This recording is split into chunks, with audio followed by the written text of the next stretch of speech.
ક્યારેક જોડીમાં વિકાસ જોવા મળે છે ને ક્યારેક પાણીમાં નનામી જોવા મળે છે।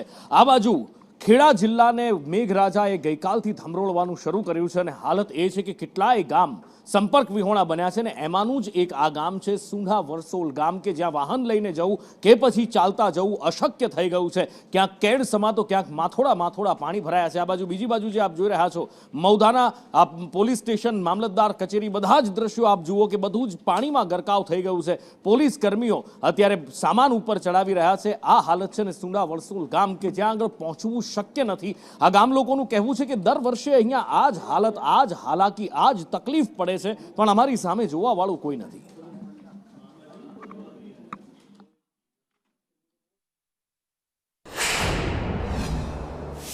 અમારા જ્યારથી આ હાઈવે રોડ બન્યો છે ત્યારથી જ કયો highway? Baroda highway express highway બન્યો છે ત્યારથી અમને આ જ્યારથી બન્યો ત્યારથી જ મુશ્કેલી પડે છે અમને। અત્યારે શું પરિસ્થિતિ છે? અત્યારે એમાં શું છે ને નાળા બનાવ્યા છે પણ નાના બનાવ્યા છે એટલે પાણીનો નિકાલ થતો નથી અને અમારો જે મલકાણો વેરો છે એ મલકાણા વેરાનું પાણી ચોમાસામાં વધુ આવે એટલે પાણીનો નિકાલ થઈ શકતો નથી। તકલીફ તો બહુ પડે છે કારણ કે પાણી ભરાઈ જાય એટલે આવર જવર સાધનની ઓછી થઈ જાય છે। બાઇક મોટરસાઇકલ ટ્રેક્ટર થી અમારે નીકળવું પડે છે। મોટરસાઇકલ એવું ચાલે એવું છે નહીં। કરિયાણાની દુકાન બંધ હોય તો શાકભાજી એવું બધું તકલીફ પડી જાય છે પબ્લિક। કોઈ દર્દી હોય અને દર્દી હોય તો આજે સવારમાં તો એક દર્દી હતા સવારમાં તો ટ્રેક્ટરમાં લઈ ગયા। અંદાજે 500 થી 600 ખેડૂતોના પાકના નુકસાન થાય છે અને એટલા ઘરમાં પાણી બેસી જાય એટલે ખાવા પીવાનું બી એનું બગડે છે। મહેમદાવાદ તાલુકાનું સુંઢા વણસોલ ગામ, આ સુંઢા વણસોલ ગામ હાલ સંપર્ક વિહોણું બન્યું છે। સુંઢા વણસોલ ગામમાં અંદાજે 3500 થી 4000 ની વસ્તી ધરાવતું આ ગામ છે।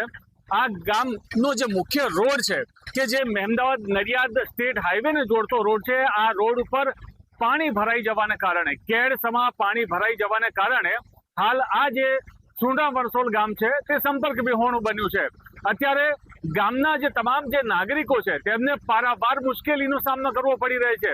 તમામ જે નાગરિકો છે તે બિલકુલ આ જ રીતે કેડ સમા પાણીમાં અવર જવર કરવા માટે મજબૂર બન્યા છે। એમને હોસ્પિટલ જવું હોય તો પણ આ ટ્રેક્ટર સિવાય તેમની પાસે બીજું કોઈ જ વિકલ્પ નથી કે જે સાધનના મારફતે તેઓ અહીંયાથી અવર જવર કરી શકે। કે ગામનું તમામ ગ્રામજનો જો કરિયાણું લાવવું હોય શાકભાજી લાવવું હોય કે તેમને દવાખાને જવું હોય હોસ્પિટલ જવું હોય એકમાત્ર સાધન આ જે ટ્રેક્ટર છે તે ટ્રેક્ટરના મારફતે જ તેઓ અવર જવર કરી શકે છે।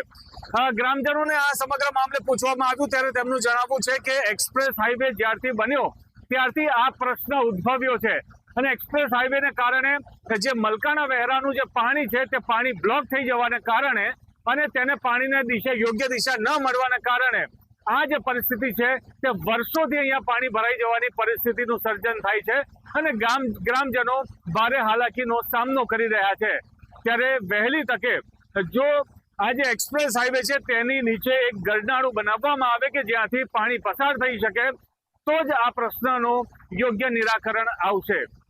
ત્યારે જોવાનું એ રહેશે કે તંત્રની આંખ ક્યારે ઉઘડે છે અને ક્યારે આ સમગ્ર જે પ્રશ્ન છે તેનું નિરાકરણ લાવવામાં આવે છે। કરુણેશ પંચમેદી, સંદેશ ન્યૂઝ, મહેમદાવાદ, ખેડા।